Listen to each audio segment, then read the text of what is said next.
한국인들이 무슨 선진 국민? 거긴 중국어도 제대로 못하는 사람들이 천지에 널린 곳이야. 속국답게 한자는 사용하면서 중국어는 모른다는 게 말이나 돼. 그게 바로 후진국이라는 증거가 아니고 뭐야. 이곳에는 한 명문대학교 학생이 한국인들이 선진 국민이라는 주장에 목에 핏대를 세우며 반박을 가하고 있습니다. 해당 학생은 한국인들은 중국의 속국답게 한자는 사용하면서 중국어는 거의 할 줄 모른다며 선진국의 반열에 오르려면 한참이나 멀었다는 망언까지 하게 되는데요. 하지만 해당 학생은 얼마 후 외국인 교수의 반박에 안색이 창백해지며 넋을 잃었다고 합니다. 도대체 해당 학생에게는 어떠한 일들이 있었던 것일까요? 안녕하세요. 저는 프랑스에서 태어나 현재는 프랑스에 있는 명문대학교에 재학 중인 나탈리 디피라고 합니다. 저의 생김새로 보나 뭐로 보나 아무도 저에 대한 비밀에 대해서 눈치를 채는 사람은 없었습니다. 하지만 오늘 저는 이러한 저의 비밀을 많은 분에게 공개를 하고자 하는데요. 그 이유는 다름 아닌 한국이라는 나라에 연관된 이야기를 하기 위함입니다. 저는 사실 프랑스에서 태어나긴 했지만 부모님의 사업 때문에 오랜 시간 중국에서 생활했던 특이한 경험의 소유자이지요. 유년기 시절을 거의 모두 중국에서 보냈기에 중국의 여러 가지 문화에 대해서는 전문가급으로 잘 알고 있습니다. 저희 부모님은 제조업을 하셨는데 중국에서 공장을 운영하며 특정 제품을 제조하는 일을 했죠. 프랑스에서 하면 되지, 왜 굳이 중국까지 가서 제조업을 하느냐고 하시는 분들도 있으실 텐데요. 저도 한때는 그런 의구심을 품은 적이 있었습니다. 하지만 이것은 경제 전반의 문제들과 깊이 연관되어 있어서라고 말씀을 드려야겠군요. 중국은 노동력이 기본적으로 저렴한 편에 속했고 그렇기에 제조 인프라가 잘 발달한 나라였습니다. 최근에는 중국의 잘못된 정책들로 해외 기업이 중국 현지에서 서로 앞다투어 빠져나가려고 하는 상황이지만 그 당시에는 해외 기업들이 제조업을 하기에 그리 나쁜 조건은 아니었거든요. 이런 상황이 되어버리자 중국에서도 부랴부랴 정책을 변경하여 다른 나라로 빠져나가는 해외 기업들을 막고자 안간힘을 쓰고는 있다지만 제가 보기에는 아마도 역부족이 될 듯 싶습니다. 뭐 아무튼 그 당시 그러한 이유 때문에 저희 부모님은 어린 저를 데리고 중국으로 가는 일종의 모험을 하셨고 그 덕분에 아버지는 돈을 많이 버셨죠. 하지만 저희 아버지와 어머니도 그 당시만 하더라도 저에게 이러한 일들이 생길 줄 상상조차 하지 못하셨을 겁니다. 저 자신조차도 말이죠. 저는 중국에서 유년기 생활을 보내며 수많은 중국의 선생님들과 중국인들에게 교화를 당했고 일명 중화사상이라는 것은 어느새 저의 뇌리에 깊게 각인되고 말았죠. 중화사상이 뭔지 모르시는 분들이 있으실 테니 간략하게 말씀드리겠습니다. 중국이 역사적으로 형성한 자국 중심의 문화적, 정치적, 세계관적인 개념인데요. 이 사상은 중국이 세계의 중심에 있는 문명국이라는 자의식을 바탕으로 주변 국가와 민족을 그 문명에 동화시키거나 영향력을 행사하려는 태도를 말합니다. 즉, 중국이 세계의 중심이며 문명의 발상지라는 인식을 기반으로 중국이 다른 나라나 민족보다 더 우월한 문화를 가졌다고 믿으며 다른 민족은 중국 문명에 동화되거나 그 영향을 받아야 한다고 여기는 것이죠. 또한 중화사상은 천하관이라는 개념과 밀접하게 연결되어 있는데요. 이것은 세상을 중국과 그 외 변방으로 나누는 세계관입니다. 이 개념에 따르면 중국은 천자의 나라로서 가장 높은 지위에 있으며 주변 국가들은 조공을 바쳐 그 지위를 인정받아야 한다는 것이죠. 또한 중화사상은 중국의 문화, 특히 유교 사상과 전통을 세계의 기준으로 삼고 있습니다. 이 사상은 중국 문화가 가장 정교하고 발전된 문명이라고 주장하며 다른 민족들이 중국의 문화적 기준에 미치지 못한다고 보죠. 따라서 다른 민족들이 중국의 문명을 받아들여야 한다는 생각이 강조됩니다. 이처럼 중화사상이라는 것은 자국에 대한 강력한 자부심을 심어주는 동시에 민족적 자존감을 유지하는 중요한 역할을 하는 것입니다. 이런 사상을 주입교육받다 보니 저 또한 어린 나이였는지라 그것이 당연한 듯 받아들이게 되었던 거죠. 심지어 저희 부모님도 중국에서 살아가려면 그들의 문화도 존중해야 한다며 별다른 반발심을 가지지도 않으셔서 그게 잘못된 것인지 뭔지 판단도 서질 않았거든요. 그렇게 유년 시절을 중국에서 보낸 저는 아버지의 사업이 점차 안 좋아지면서 자연스럽게 중국의 공장을 정리하고 다시 모국인 프랑스로 돌아오게 되었습니다. 그리고 저는 열심히 공부하여 프랑스에 있는 명문대에 입학하는 데 성공했죠. 프랑스인이지만 프랑스에서 산 날보다 중국에서 산 날이 더 많은 이 괴상한 여대생이었던 저는 차마 이때는 몰랐습니다. 대학교에 입학하여 제가 겪을 그 일들에 대해서 말이죠. 저희 대학교에서 열린 한 역사 강의 시간이었습니다. 강의를 맡은 교수님은 이쪽 분야에서 유명한 분이셨고 학생들은 이러한 교수님의 강의에 기대와 열의에 찬 눈빛으로 임했죠. 하지만 이 강의가 유독 저에게만큼은 불편하고 의구심 가득한 강의였습니다. 해당 강의 내용은 그야말로 저의 모든 상식을 뒤바꿔 놓을 만한 충격적인 내용이었기 때문이죠. 저는 이 강의를 들으며 무언가 모를 반발심이 강하게 샘솟았고 한국의 후진적인 모습을 밝혀내고 싶다는 욕망이 치밀어 올랐습니다. 그러한 저의 마음을 아는지 모르는지 교수님은 전혀 개의치 않고 강의를 진행했죠. 여러분, 오늘 제가 여러분에게 말씀드릴 내용은 제 강의를 들은 적이 있는 학생분들에게는 아마도 귀가 쫑긋해지는 내용이 아닐까 생각을 해봅니다. 오늘 우리는 한국어의 기원과 한국어가 왜 특별하고 위대한 언어인지에 대한 내용에 대해서 알아볼 겁니다. 오늘날에 우리가 접하는 한국어는 그 기원과 독창적이고 특별한 성격에 관해 깊이 탐구해 볼 만한 가치가 있습니다. 다들 한 번쯤은 한국어를 접해보지 않으셨습니까? 오징어 게임 안 본 사람 있나요? 저는 무척이나 재미있게 봤습니다. 심지어 중국에 있는 사람들은 넷플릭스나 유튜브와 같은 플랫폼을 접할 수 없는 환경에 있고 그것이 불법임에도 많은 중국인이 한국의 영화나 드라마와 같은 영상 콘텐츠들을 어둠의 세계로 많이들 접한다고 하더군요. 심지어 그들은 오징어 게임을 표절한 오징어의 승리라는 허접한 예능까지 만들었다고 하더군요. 자, 싱거운 소리는 각설하고 본론으로 들어가 보죠. 한국어는 단순히 우리가 사용하는 의사소통의 수단이 아니라 오랜 역사와 고유한 문화를 담고 있는 위대한 언어입니다. 이를 이해하기 위해서는 한국어의 기원과 언어적 특징, 그리고 한국어가 왜 특별한 언어로 평가되는지에 대해서 명확하게 이해해야 하죠. 먼저 한국어의 기원에 대해 알아보겠습니다. 한국어는 알타이 제어에 속한다는 설이 널리 받아들여져 왔습니다. 이 이론에 의하면 한국어는 몽골어, 튀르크어, 만주어 등과 같은 언어들과 역사적으로 연관이 있다고 하죠. 그러나 한국어는 이들과도 독립된 특성을 유지하며 고유한 발전 과정을 거쳤다는 것에 주목해야 합니다. 한국어의 기원에 관한 연구는 여전히 진행 중인 미스터리에 속하지만 중요한 것은 한국어가 수천 년 동안 독자적인 진화를 거쳐 현재의 형태를 이루었다는 점입니다. 무려 동방의 작은 나라, 한국이라는 한 개의 국가가 사용하는 언어가 말이죠. 이건 실로 엄청난 일입니다. 한국어는 삼국시대부터 조선시대에 이르기까지 다양한 외부 문화의 영향을 받았지만 여전히 고유한 문법 구조와 어휘 체계를 유지해왔습니다. 특히 고대 한국어의 흔적은 오늘날에도 남아있으며 이는 한국어가 오래된 언어적 뿌리를 가지고 있음을 완벽하게 시사해주고 있는 팩트죠. 한국어의 특별함은 그 문법 구조에서 두드러지게 나타납니다. 주어, 목적어, 동사로 이어지는 구조를 따르며 조사와 어미를 통해 문장에서 단어 간의 관계를 명확히 합니다. 이러한 구조는 한국어를 다른 언어들과 구분짓는 중요한 특징 중 하나가 되겠죠.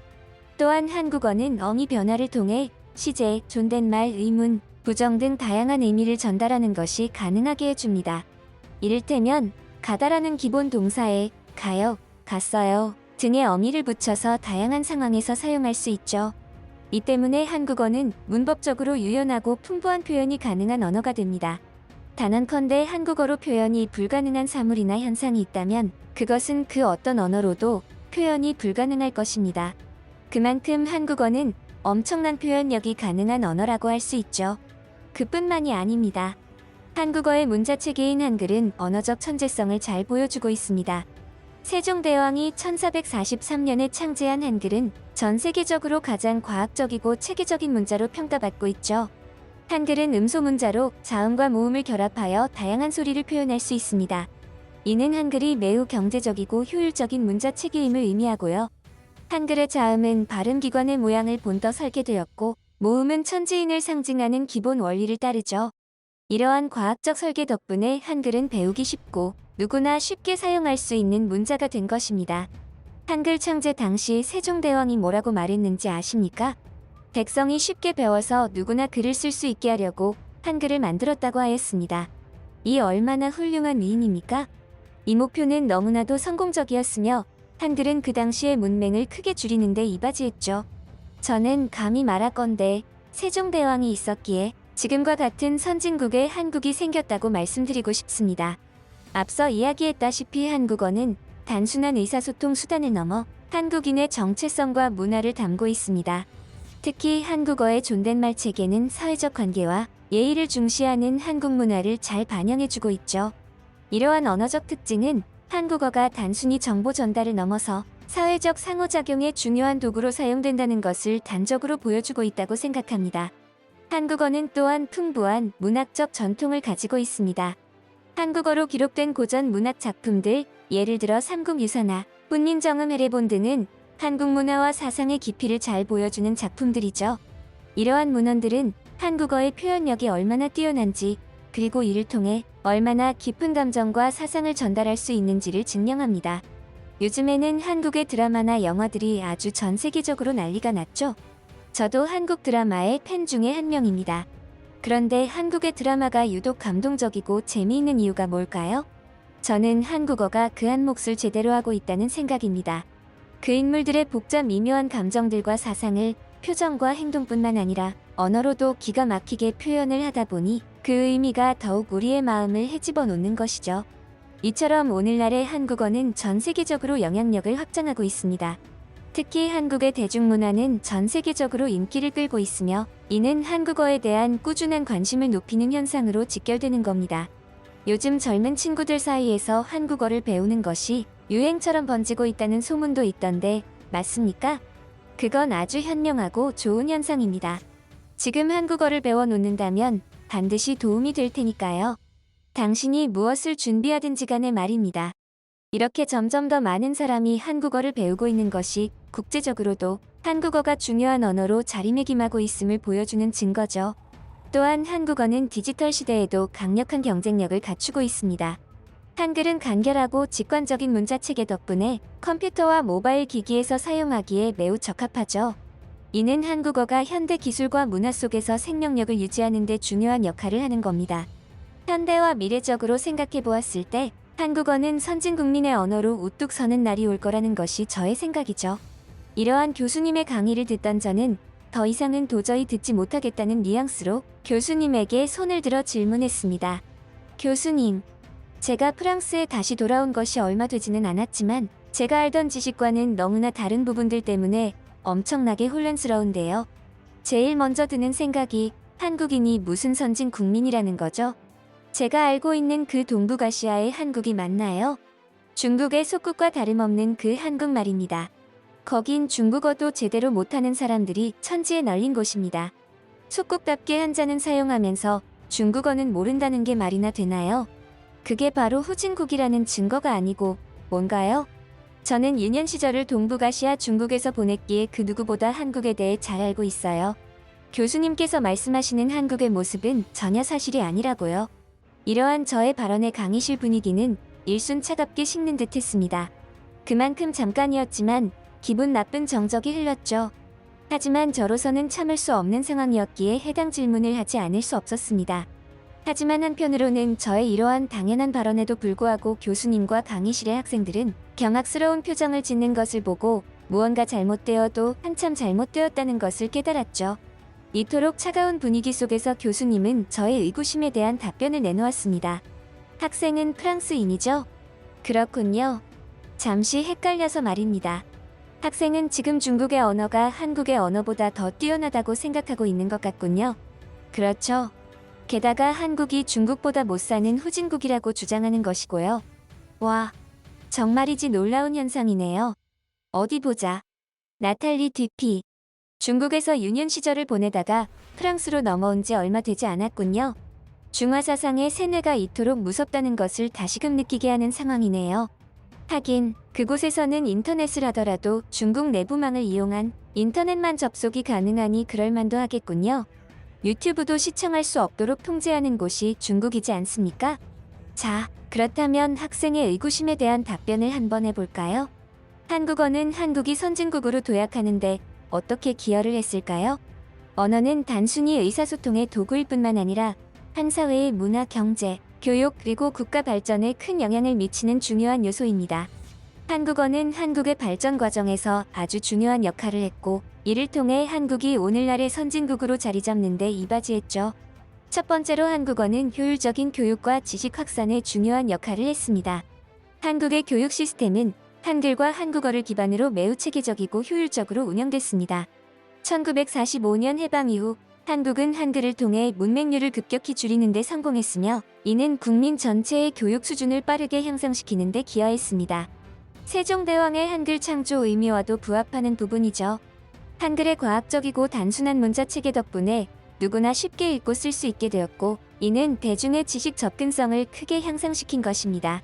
또한 한국어는 모든 과학적 개념과 용어를 정확하고 명확하게 전달할 수 있는 능력을 갖추고 있으며 이는 한국이 빠르게 과학기술 강국으로 성장하는 데 기여했습니다. 이를테면 한국의 높은 교육 열기와 체계적인 교육 과정은 전 세계에서 가장 높은 대학 진학률과 뛰어난 학업 성취도를 자랑하며 이것은 한국의 경제 발전과도 직결되는 부분이 되었죠. 두 번째로 한국어는 문화적 통합과 한국인의 정체성 형성에 핵심적인 역할을 했습니다. 한국어는 한국인의 공통된 언어로서 민족적 단결과 정체성을 강화하는 데 중요한 기여를 했죠. 한국어를 통해 전통적인 가치와 문화가 공유되고 이 때문에 한국인은 문화적 자부심과 정체성을 유지할 수 있었습니다. 한국어는 또한 한국의 독립운동과 민주화 운동에서도 중요한 역할을 했습니다. 일제강점기 동안 한국어 사용이 억압되었지만 한국인은 한글과 한국어를 지켜내며 독립의지를 표현했죠. 이는 해방 이후 한국어가 민족적 자긍심을 높이는 데 중요한 역할을 한 배경입니다. 민주화 운동 역시 한국어를 통해 국민의 의지가 전달되었고 이는 정치적 변화와 사회적 통합을 이루는 데 기여했어요. 또한 한국어는 한국 사회에서 세대 간 소통을 원활하게 하고 전통과 현대가 조화를 이루는 문화적 통합을 촉진했습니다. 이로 인해 한국은 급격한 경제 성장과 사회 변화를 겪으면서도 문화적 정체성을 잃지 않고 발전할 수 있었던 겁니다. 세 번째로 한국어는 경제 성장과 혁신을 촉진하는 데 중요한 역할을 했습니다. 한국의 경제 성장에는 높은 수준의 교육과 과학기술의 발전이 중요한 역할을 했는데 이 과정에서 한국어는 핵심적인 도구로 사용되었습니다. 특히 한국어는 지식의 전파와 기술 혁신에 있어 매우 효율적인 언어로 기능했죠. 한국어는 기술적 용어의 도입과 발전에 유연하게 대응합니다. 예를 들어 한글은 외국어를 쉽게 받아들여 새로운 개념과 기술을 한국어로 번역하고 적용하는데 매우 효과적이었습니다. 마치 다른 나라들의 언어를 흡수하듯 그들의 지식과 정보를 내 것으로 만들기에 특화되었다는 것이죠. 이로 인해 한국은 기술 혁신의 속도를 높일 수 있었고 반도체, 자동차, 전자제품 등 다양한 산업에서 세계적인 경쟁력을 확보하는 데 기여했습니다. 또한 한국어는 효율적인 의사소통을 가능하게 하여 기업 내 협업과 혁신을 촉진했습니다. 한국어는 정확한 의미 전달과 명확한 표현이 가능해서 복잡한 기술적 문제나 경영 전략을 빠르고 명확하게 공유하는 데 도움이 되었습니다. 이는 한국 기업들이 글로벌 시장에서 빠르게 성장하고 혁신을 이끌어내는 데 중요한 요소였죠. 하지만 중국은 어떻습니까? 중국어가 언어적 구조와 사용성 측면에서 어떤 한계와 제약을 가졌는지에 대해 말씀드려 볼까요? 중국어는 오랜 역사와 전통을 가진 언어이지만 몇 가지 중요한 측면에서 실용적이고 효율적인 의사소통 도구의 역할에 한계를 보입니다. 이를 구체적으로 살펴보겠습니다. 먼저 중국어의 가장 큰 한계 중 하나는 한자라는 문자 체계입니다. 한자는 표의 문자로 각 글자가 하나의 뜻을 나타냅니다. 이는 수천 개의 한자를 개별적으로 학습해야 한다는 것을 의미하죠. 어휴, 생각만 해도 끔찍하죠? 이 복잡한 문자 체계는 다음과 같은 문제를 야기합니다. 제일 먼저 학습의 어려움. 중국어를 유창하게 읽고 쓰기 위해서는 수천 개의 한자를 암기해야 합니다. 한자의 구조는 복잡하고 다양한 변형이 있으며 글자의 의미와 발음 간의 직접적인 연관성이 부족합니다.